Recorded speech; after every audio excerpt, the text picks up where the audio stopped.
cette émission à la victoire d'Emmanuel Macron. Nous allons bien sûr revenir là-dessus. Mais d'abord, on s'intéresse aux perdants, ou plus exactement à la perdante. Alors c'est un score, elle le disait elle-même, qu'elle n'a jamais atteint. Ah oui. Donc ça, c'est plutôt bien. Oui, c'est très bien. Mais il y a quand même un petit parfum de défaite. Pourquoi ?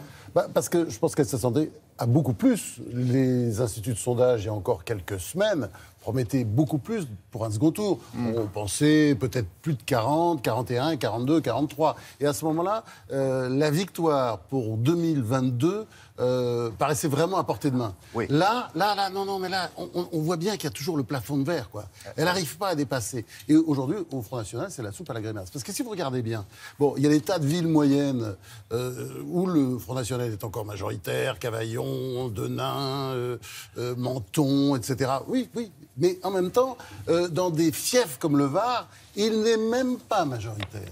Donc on voit très bien que l'histoire de Dupont-Aignan, par exemple, qui était accueilli comme le premier pas, la première fois qu'il pouvait faire alliance avec quelqu'un de l'extérieur, Dupont-Aignan n'a pas rapporté de voix. Hein, ça, je crois que c'est une des grandes leçons du scrutin. C'est-à-dire qu'en fait, Marine Le Pen paye un programme économique totalement foutraque. On a l'impression qu'il a été écrit par Poutou, Artaud, et peut-être aussi que Mélenchon aurait mis sa main dessus. Mais c'est un programme économique qui ne peut pas fonctionner. Et d'autre part aussi, un projet européen qui est absurde. C'est-à-dire, d'ailleurs, l'Europe s'en sort très très bien dans cette élection. C'est-à-dire, elle avait un projet anti-européen, sorti de l'euro, etc., qu'elle était en train de rafistoler au dernier moment. Et je crois d'ailleurs, ça explique aussi son attitude pendant le débat. Oui. Le débat, elle essayait d'éviter de discuter de son propre programme parce qu'elle sait qu'il valait pas un clou. Il valait pas un clou. Donc elle était dans l'évitement total. Et c'est pour ça qu'elle a adopté cette stratégie contre Macron. De l'agressivité à tout prix.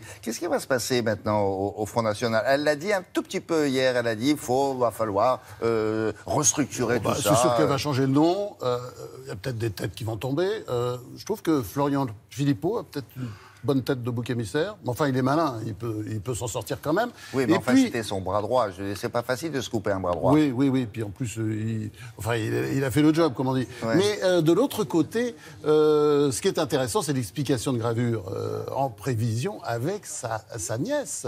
C'est-à-dire, on a vu hier l'événement, c'était quoi ? Marion Maréchal Le Pen, elle a dit depuis Carpentras, oh, je suis là. Et puis elle a fait elle a ouvert les hostilités avec des critiques comme ça, un petit sourire. Oui. Qu'est-ce que ça pourrait changer ? C'est partager le pouvoir avec sa tante ?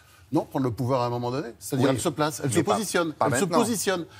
Pas maintenant, c'est vrai qu'elle est très jeune, mais enfin, au point où on en est, elle a 50 pourquoi ans, pas ? Bah oui, on a président de la République de 39 ans, on peut avoir un leader du Front National plus jeune. Mais enfin, en tout cas, c'est clair qu'elle est partie pour une bataille. Hein, et entre la nièce et la tante, ça va pas être triste.